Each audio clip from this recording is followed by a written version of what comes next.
Bonjour, je suis Christophe d'Optimachine. Donc, le but de cette vidéo, c'est de vous faire voir le principe d'installation d'un routeur CNC. Donc, aujourd'hui, on est pour l'installation d'un routeur UT1530A.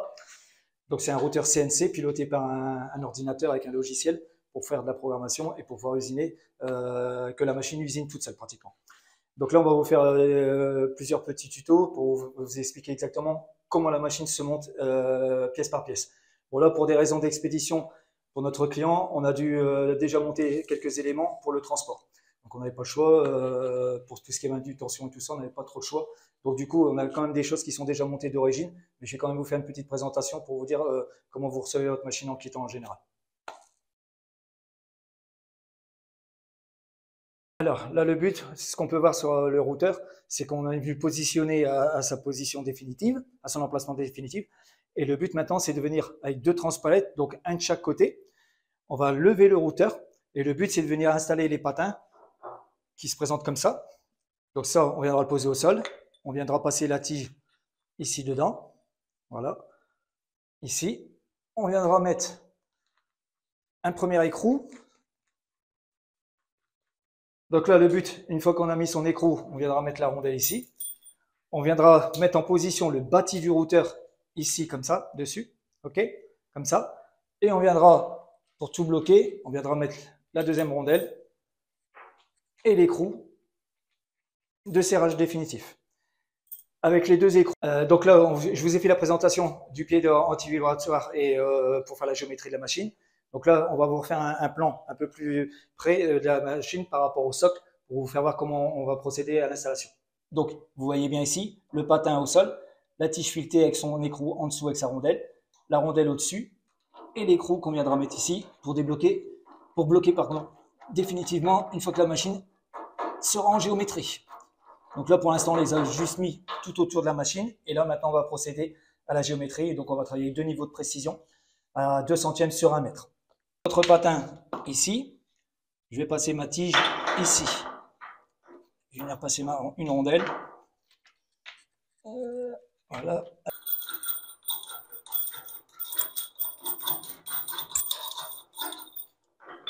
On va venir le visser sur son patin.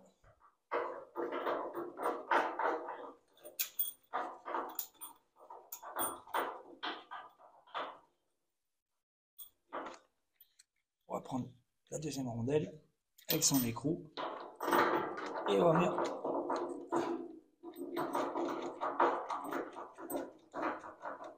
voilà. Et donc avec l'écrou ici et cet écrou ici, on vient refaire contact sur le bâti et le but c'est que le patin il soit au sol pour pouvoir faire la géométrie correctement.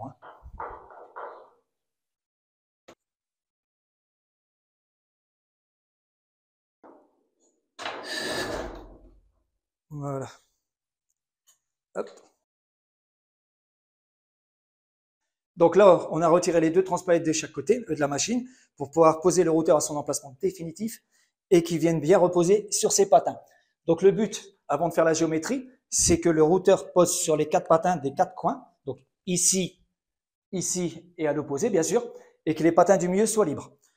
À partir de là, une fois qu'on aura fait ça, on va prendre des niveaux de précision pour aller faire la mise en géométrie de la machine. Donc c'est des niveaux de précision ici, comme vous pouvez voir. En précision, on est à 0,2 centièmes sur 1 mètre. Donc, on va venir en poser un dans ce sens, comme ça, et l'autre à l'opposé. Voilà, comme ça. Le but, c'est de faire la géométrie de la machine. Donc, c'est de mettre les niveaux, les bulles des niveaux au milieu. Donc, on a une précision de 2 centièmes sur 1 mètre, comme je vous ai dit. Donc, voilà. Donc, on viendra jouer sur les vis. Donc là, on a fait la géométrie, donc, avec les deux niveaux de précision sur les 4 coins. Donc, on a bien mis les bulles au milieu des deux niveaux. Le but maintenant, c'est de venir mettre les patins du milieu juste en contact. On bloque tout et on refait un petit check complet pour voir si les bulles elles n'ont pas trop bougé. Si jamais elles ont bougé, on refait un petit réglage pour affiner le tout. Le but de la géométrie, c'est de bien comprendre que nous, on va travailler sur une surface de 1500 par 3000. Donc, du coup, ça demande une géométrie assez plane. Le but, c'est que son outil, quand il va venir usiner, c'est qu'on n'ait pas des erreurs de profondeur quand on va poser ces profils qu'on va venir usiner. Donc, si on ne fait pas cette géométrie, la table elle sera un peu déformée, ouvrier ou des choses comme ça. Donc, ça va empêcher un usinage correct en précision sur des épaisseurs, des profondeurs ou toutes des choses comme ça. Donc, ça a quand même son importance de faire cette géométrie. Et patins. Et le but, c'est de recontrôler bien sûr les bulles au niveau, voir si ça bouge pas trop quand on fait le serrage définitif. Voilà, donc je vais d'abord aller faire les 4 coins et après je procède pour les 4 pieds du milieu, hein, comme d'habitude. Donc voilà, donc là j'ai fait le premier, je vais faire les 4 coins et après je procède au serrage des 4 pieds ici, les deux ici et les deux à l'opposé. Donc là, dans votre colis de votre routeur, vous avez cette armoire. Donc c'est le dispositif de commande de votre routeur CNC. Donc ici, à l'intérieur, quand vous allez déballer votre machine, vous retrouvez dans cette armoire ici, donc dans la porte du haut, votre ordinateur avec le clavier et la souris. Bien sûr, emballé, protégé, vous aurez juste à venir faire le raccordement à l'intérieur. Dans l'armoire en dessous, vous avez tout le système de raccordement pour le système d'aspiration, votre alimentation générale et les deux systèmes d'aspiration, donc l'aspiration de la table et le système d'aspiration des copeaux de bois quand on va usiner avec la machine. Donc là, on retrouve le dispositif de l'ordinateur, l'écran ici, la fiche ici pour accorder le moniteur, ici le câble pour accorder les cartes qui pilotent votre machine, ici la fiche pour accorder votre clavier, la souris, et ici pour avoir une rallonge USB en extérieur pour aller mettre une clé USB quand on va vouloir importer ou exporter des programmes. Donc pour l'armoire du bas, même principe hein, pour ouvrir, c'est venir raccorder à l'alimentation générale du tableau du client. Donc ici, ça sera votre disjoncteur principal pour accorder l'alimentation générale. Ici, pour la pompe numéro 1, donc soit le principe, la pompe pour aspirer les copeaux, et ici le système d'aspiration de la table pour vos panneaux que vous allez venir brider sur votre machine. Donc ça, c'est le câble d'alimentation du client. Donc ici, pour accorder à votre machine, on aura 3 phases, donc le noir, le marron, le gris, le neutre et la terre. Donc il faut alimenter votre machine avec un câble en section de 2,5, donc 5 le noir, donc sur L1, le marron sur L2, le gris sur L3, le neutre et la terre. Donc pour passer son câble d'alimentation dans l'armoire, pour la raccorder au tableau électrique, on va prendre son câble et ici, en façade, vous avez un orifice pour pouvoir passer votre câble ici dedans, avec un presse-câble quand même, ici. Voilà, on passera son câble et on ira l'alimenter au boîtier général.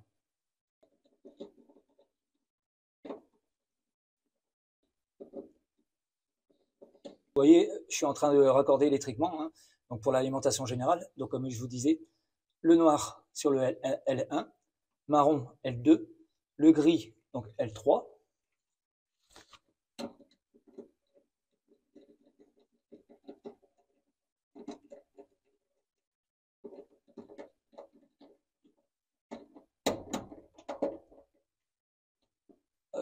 Et le neutre ici.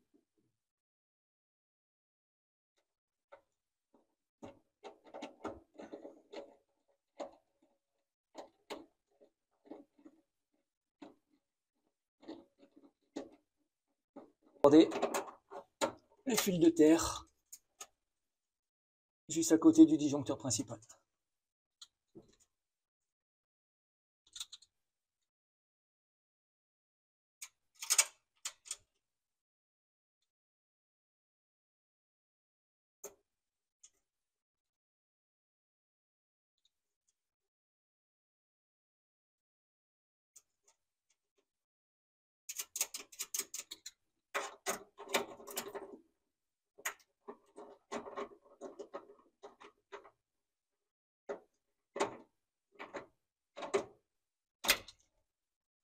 Voilà, la machine est raccordée à son alimentation générale. Maintenant, on va procéder au raccordement des deux systèmes d'aspiration. Donc, on a terminé le raccordement à l'alimentation générale. Donc là, maintenant, on va prendre les 3 fiches qui sont fournies directement pour accorder la machine, le routeur, à l'armoire électrique. 2, 3. Donc, il y a juste à venir connecter. 1, 2, 3. Bien regarder le sens des petites broches et tous les petites encoches hein, pour ne pas vous tromper et pas aller emboîter n'importe comment et que vous allez abîmer les fiches. Donc, bien regarder quand vous mettez ça en place. Donc, je vous fais voir le procédé. Et vous avez une rainure, comme une rainure de clavette, hein, ici, qui se trouve ici au-dessus de la fiche. Donc, vous avez juste à venir mettre en face pour l'emboîtement et vous venez visser. Il faut le titiller un tout petit peu hein, pour qu'il trouve sa place. Mais elle est libre quand même. Par contre, à l'intérieur, bien sûr, ça ne bouge plus, il n'y a pas de souci. Donc voilà, bien bloqué. Et on procède à la même opération pour les deux autres fiches. Dans ce colis ici se trouve le système d'aspiration pour aspirer tout ce qui va être copeaux pendant l'usinage. Donc il est en kit, donc il faudra le monter vous-même. Donc je vais tout procéder au déballage. Donc là je vais tout sortir de son emballage, tout poser à plat, regarder s'il ne manque pas de pièces ou quoi que ce soit et procéder au montage.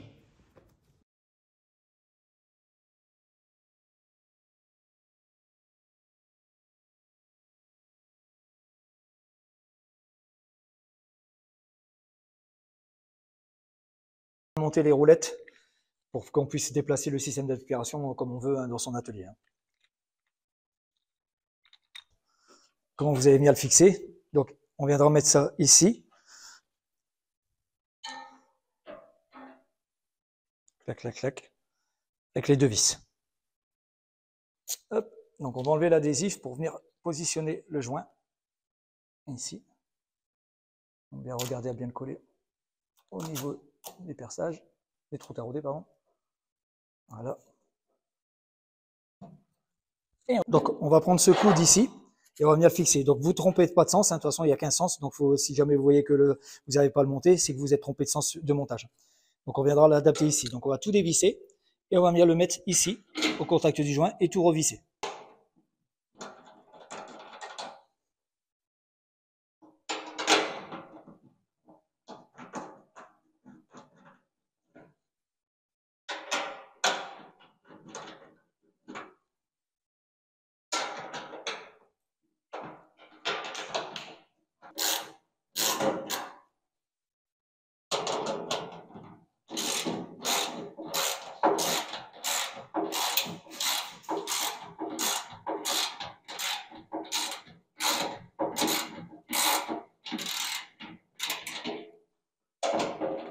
Ok, donc là maintenant on va venir assembler ces deux parties ici. Donc pareil, le même principe que comme on a fait en bas, le même principe ici, et on va venir le visser, tout bloquer, et on viendra raccorder ici après avec l'autre système.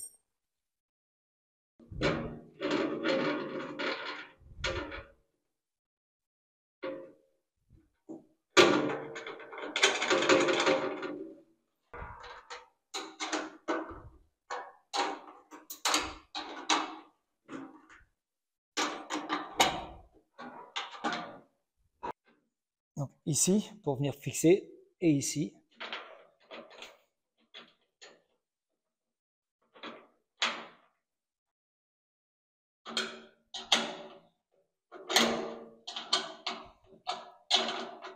Donc ça, c'est le coup de réduction pour venir fixer votre tuyau d'aspiration du routeur à votre système d'aspiration. Donc il y a juste à l'enquiller dedans, comme ça. Donc vous avez deux systèmes de filtration. Donc si vous avez deux machines, vous pouvez venir brancher vos deux machines dessus. Si vous en servez qu'une, vous avez un petit chapeau ici pour éviter les perditions.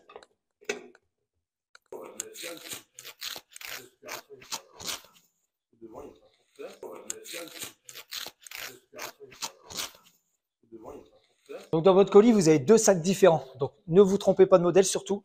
Donc de toute façon, il y a un modèle pour vous repérer. Vous avez le petit crochet ici, la bande de tissu qui est fixée sur votre sac.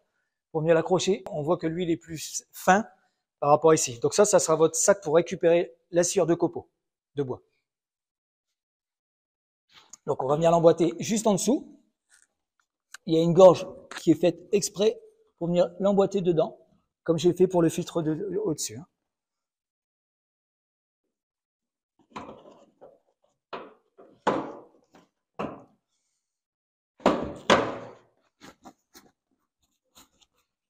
Voilà, c'est parfait, c'est prêt.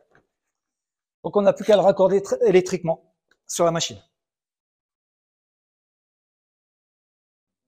Comme ça, comme ça. Donc on a fini de raccorder électriquement toute la machine, que ce soit l'armoire qui pilote la machine, le système d'aspiration et le système qui va aspirer les panneaux sur le routeur. Donc une fois qu'on a terminé ça, le but maintenant c'est de venir retirer les cales de calage pour le transport du bras de fraisage, hein, ici, qui se trouve là-bas. Ici, donc vous avez deux cales en bois à retirer. Donc là, voilà, là on a déjà déplacé le chariot, hein, pour la manipulation de la machine. Mais sinon, vous avez une cale ici une cale ici, en bois, et le chariot ici, cette partie ici, donc elle sera bloquée de chaque côté ici, bien sûr. Donc ici, il ne faudra pas oublier de retirer cet équerre ici qui maintient le déplacement de votre chariot, bien sûr. Donc, pas oublier de dévisser cette pièce-là avant de faire la mise sous tension de la machine pour faire des tests de déplacement ou quoi que ce soit. Donc, pas oublier de retirer cette patte ici, les deux vis, vous retirez cette pièce-là et la machine sera opérationnelle. Après, vous voyez, il n'y a pas de souci, je peux libérer mon bras et autant cette partie ici. Voilà, donc là, la machine est libre. Maintenant, je vais pouvoir la mettre sous tension et voir un peu comment elle se comporte, faire les origines et tout ce qui va avec. Donc là, maintenant, on est venu raccorder électriquement dans l'armoire électrique qui commande la machine le moteur. Ici, on a monté le filtre dessus et on est venu raccorder le système d'aspiration de la table sur le filtre.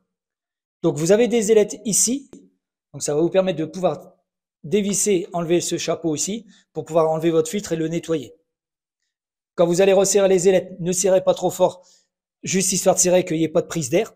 Par contre, ne serrez pas trop fort pour pas casser le couvercle parce que ça reste du plastique quand même, ça reste assez fragile. Donc là, on va venir raccorder le système d'aspiration des poussières au système d'aspiration. Donc vous avez un flexible à peu près de 5-6 mètres avec le collier de serrage, bien sûr. Donc je vais venir l'emboîter ici. Donc comme vous avez vu dans la vidéo précédente, on va pouvoir raccorder son tuyau ici. Si vous avez une deuxième machine, vous pouvez la raccorder en enlevant le chapeau ici et vous pourrez raccorder une deuxième machine. Alors maintenant, je vais vous faire voir comment on va venir monter la brosse sur sa broche. Là, pour des raisons d'encombrement et de hauteur, on est un peu embêté pour aller mettre le système avec la potence qui tient toute cette durite ici, ce tuyau ici. D'accord? Donc le client fera son adaptation lui-même. Là maintenant, je vais juste vous faire voir comment on va positionner. Pour les raisons d'usinage qu'on va vous faire voir après, les tests de la machine, on va pas s'en servir, on va la mettre de côté. Mais sinon, le but, c'est que si vous commencez à vouloir aspirer vos copeaux et tout ça, vous viendrez la fixer sur votre broche, bien sûr. Donc, il faudra venir la monter comme ça. Ici, comme ça. Et cette partie ici, je vais la monter dans la broche. Si vous devez faire un changement d'outil, vous risquez d'être embêté avec le système avec la brosse. Donc, vous avez juste à faire, en fait, vous enlevez cette partie ici, pour éviter de tout démonter, et vous tirez sur cette partie ici.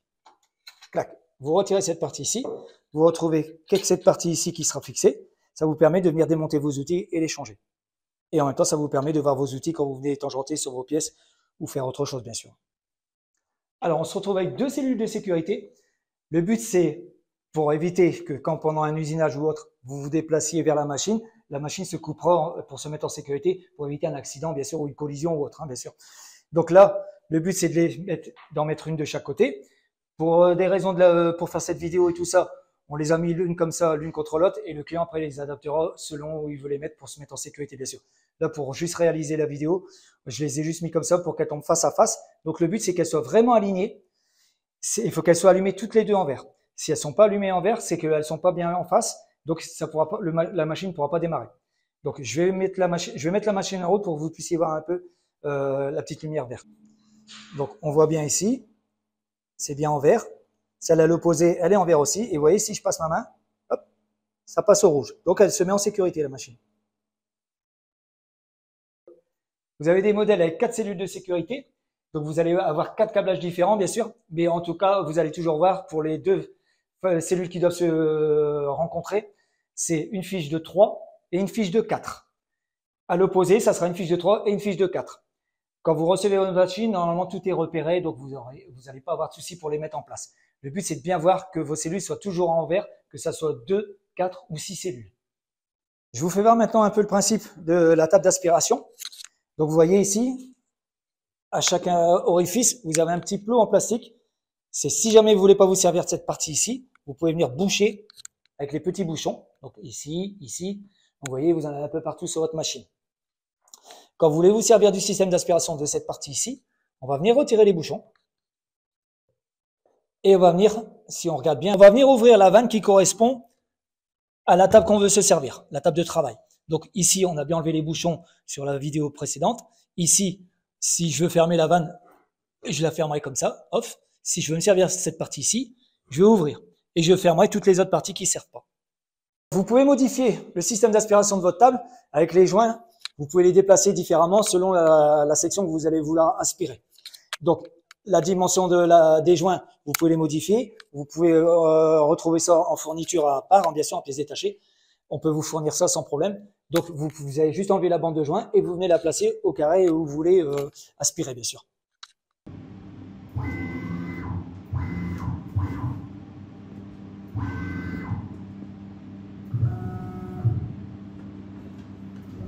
C'est beau. Donc là, dans l'exemple qu'on va faire en usinage, on part sur une planche de 25 mm d'épaisseur pour pouvoir graver un logo.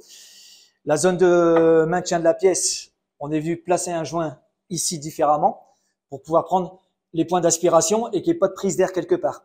Donc là, on va venir plaquer sa planche ici dessus maintenant. Donc regardez bien que votre planche ne soit pas bombée ou cintrée parce que vous risquez d'être embêté pour le système d'aspiration. Donc là, je mets bien ma plaque en place. On va venir activer le système d'aspiration de la table et là, vous allez voir la plaque quand elle est prise, elle ne bougera plus.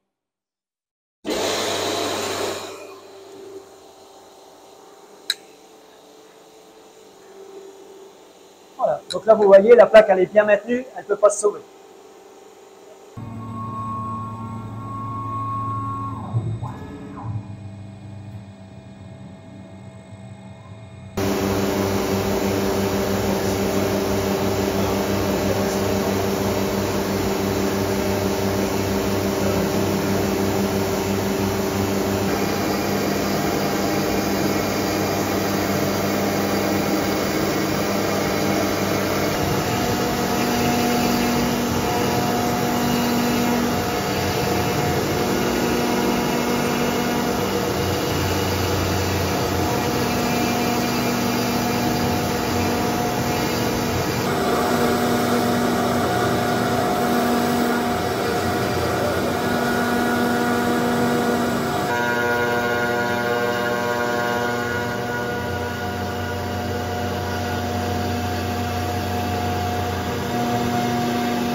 Alors, on vient de terminer l'usinage, le programme s'est bien passé, on n'a pas eu de souci d'usinage. Là, vous pouvez voir le rendu sur la pièce. On a pris du pin ou du sapin comme planche, voilà, parce qu'on n'avait pas d'autres planches pour faire des essais. Donc, du coup, on se retrouve avec quelques petites bavures. Donc là, il faut juste prendre une cale de ponçage et vous récupérez votre état de surface parfait, hein. Là, en fait, il y a toujours des petites bavures. On a dû jouer un petit peu sur les vitesses de coupe, les vitesses d'avance travail. Et donc voilà, donc elle n'était pas en plein régime. Et encore une fois, on est sur une qualité de bois médiocre. Donc du coup, on se retrouve avec du bois assez tendre. Donc c'est pour ça qu'on se retrouve avec ce type de bavure. Donc pour terminer, pour plus de renseignements, vous pouvez nous contacter par mail ou par téléphone, bien sûr, pour qu'on puisse vous renseigner le mieux possible sur les spécifications de la machine ou autre, bien sûr. À bientôt chez Optimachine.